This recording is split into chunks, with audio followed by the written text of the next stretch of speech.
এই মুহূর্তের বড় খবর, আসানসোল থেকে রাতারাতি কয়লা উত্তোলন বন্ধ করে পালালো কয়লা উত্তোলক সংস্থা বিপাকের শ্রমিকরা।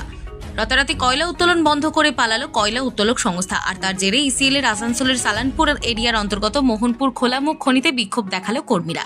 জানা গেছে শুক্রবার রাতারাতি অভিযান নামক ওই কয়লা খনির বেসরকারি কয়লা উত্তোলনকারী সংস্থা পালিয়ে যায় বলে অভিযোগ। ওই বেসরকারি সংস্থাতে কর্মরত শ্রমিকদের দাবি, গত 3 মাস থেকে তাদের বেতন বকেয়া রয়েছে। ওই খনিতে প্রায় 400 জন কর্মচারী রয়েছে বলে জানিয়েছে কর্মীরা।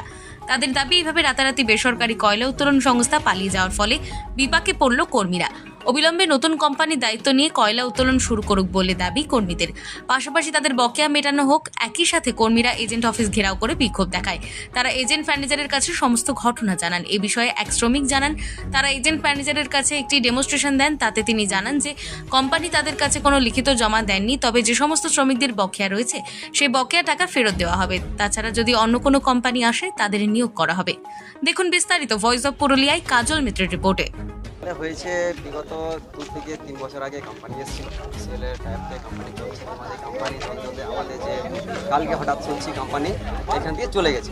কোম্পানির আমরা কিছু খবর জানি না, এসে পরে দেখছি লোক জড়ো হয়ে আছে, কিন্তু কোম্পানির কেউ নেই, কোনো মেশিনপত্র স্টাফ কেউ নেই, খালি আমরা লোকাল স্টাফ।